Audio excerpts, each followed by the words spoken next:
തൃശൂർ കൊടകരയിൽ വൻ സ്പിരിറ്റ് വേട്ട. പച്ചക്കറി ലോറിയിൽ കടത്തുകയായിരുന്ന 2765 ലിറ്റർ സ്പിരിറ്റ് പോലീസ് പിടികൂടി. സംഭവത്തിൽ ഡ്രൈവർ ആലപ്പുഴ കൈനഗരി സ്വദേശി സൂരജ് പിടിയിലായിരിക്കുന്നു. വിവരങ്ങളുമായി അനീഷ് ആന്റണി ചെയ്യുന്നുണ്ട്. അനീഷ്, വാർത്തയുടെ കൂടുതൽ വിശദാംശങ്ങൾ.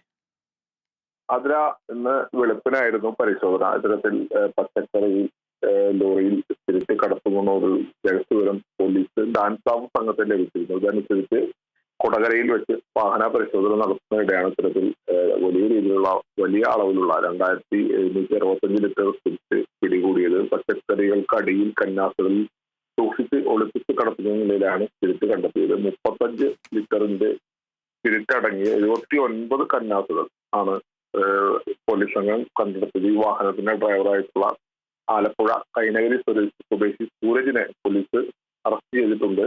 കൂടുതൽ അന്വേഷണം ഇനി നടത്തേണ്ടതുണ്ടെന്നാണ് പോലീസ് പറയുന്നത്. കാരണം കർണാടകയിലെ ഹൊസൂരിൽ നിന്നാണ് ഇത്തരത്തിൽ വൻതോതിൽ തിരിച്ച് എത്തിച്ചത്. ആലപ്പുഴയിലേക്കാണ് കൊണ്ടുപോയിരുന്നതെന്നൊക്കെ സൂരജ് പ്രാഥമികമായിട്ടുള്ള ചോദ്യം പോലീസിനോട് സമ്മതിച്ചു. പക്ഷേ ഇത് ആലപ്പുഴ എവിടേക്കാണ് കൊണ്ടുപോയത്, എന്താവശ്യത്തിനാണ് ഇത്രയും വലിയ അളവിൽ തിരിച്ച് കടത്തിക്കൊണ്ടുപോയിരുന്നത് ഉൾപ്പെടെയുള്ള കാര്യങ്ങൾ പോലീസ് അന്വേഷിച്ചു വരികയാണ്. അത് മാത്രമല്ല, ഈ ഹൊസൂരിൽ നിന്നും എവിടെ നിന്നാണ് ഇത്രയും വലിയ അളവിൽ തിരിച്ച് ലഭിച്ചത് എന്നുള്ള ഉൾപ്പെടെയുള്ള കാര്യങ്ങൾ പോലീസ് അന്വേഷിക്കുമെന്നാണ് ഇപ്പോൾ റൂറൽ പോലീസ് അറിയിച്ചിട്ടുള്ളത്. അതില